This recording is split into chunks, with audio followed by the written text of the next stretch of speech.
Hello and welcome to the ACT Basics Writing section. Now the writing is scored 1 from 6 and you have 6 steps that you want to do. You want to first read the prompt, underline keywords and phrases that can help you understand the question. Make sure you brainstorm quickly and outline. Pick a side, pro or con. It doesn't really matter. They just want to see how well you can write. And if you can't think of anything, look at the prompt. They often have good ideas. That's why you want to underline keywords and phrases. The 5th step is to write. You want to spend about 20 minutes doing that. And your last step is to proofread. Now, I give you about 5 minutes to work on the writing because, on the brainstorming and outlining. Because if you just start writing, your paper will be disorganized. Take these 5 minutes to make sure your essay is well set up. Think of arguments for your position and against it. It's important to think of both sides because you want to have at least one paragraph that acknowledges the opposite side. You can start a con paragraph something like this. The example is true, but it is not a good idea because, and go on. You can say the example is true, but not as important as. The example is flawed because. It's important to have con arguments. So after you've brainstormed and you've made an outline, you want to have a strong introduction because this talks about what you're going to talk about in the rest of the paper. You can always use ideas from the prompt again. If you can't come up with anything, go to that prompt. You can use it. Make sure you have a strong thesis. And the basic thesis is blah, blah, blah, blah, because blah, blah, blah, blah. This is right because of these reasons. This is something because of these reasons. And try to have 3 reasons for your thesis. If not, make sure you have 2 very strong points. Don't worry, we'll go over an example. And with your body paragraphs, you want to make sure that you use transitions. Go back to those trigger words which are in the reading part 2. You want to write solid topic sentences and supporting details. Have relevant examples. Don't be too deep, don't be too scholarly on them or too informal. Try to have good, solid, relevant examples. And not just have examples, but explain how your examples support your idea. Don't just write an example, explain it. Vary your sentence structure. Make some sentences long, some sentences short. Have a varied paper. Make sure your diction and word choice is formal. Do not write like you talk in text. Write it like a paper for school. Be neat. Save the chicken scratch. And overall, make sure your essay is about 1.5 to 2 pages long. If you write big, write about 2 more pages. Another tip to remember is place your strongest paragraphs first. Hit them with the good stuff first. Always proofread. And remember, the only way you will become a better writer is if you read more and write more. Point blank, period. And on the blog, there are some writing exercises for you to just get in there and work on your writing skills. So let's try the writing technique. We're going to first read the prompt. The Children's Internet Protection Act, CIPA, requires all school libraries receiving certain federal funds to install and use blocking software to prevent students from viewing material considered harmful to minors.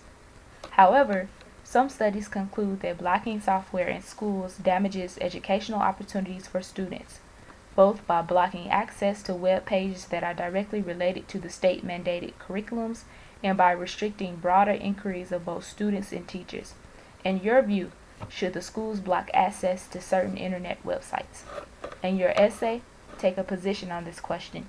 You may write about either one of the 2 points of views given, or you may present a different point of view on this question. Use specific reasons and examples to support your position. So if we just look at this prompt, we can come up with some reasons. You would want to underline important information. It blocks software from students harmful to minors. You would probably underline that. You would probably want to underline some studies conclude Blocking software damages educational opportunities, and it damages it because they're directly related to the state mandated curriculums. You will underline that most likely. And restricting broader inquiries of both students and teachers. In your view, should the schools block access to certain internet websites? So after we read the prompt and underline, now we want to go through the brainstorming.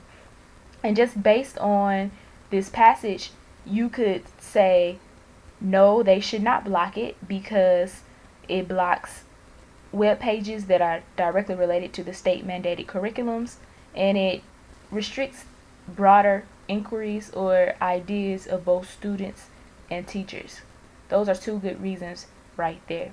You could brainstorm other reasons, such as it limits creativity, it's a form of censorship which isn't constitutional.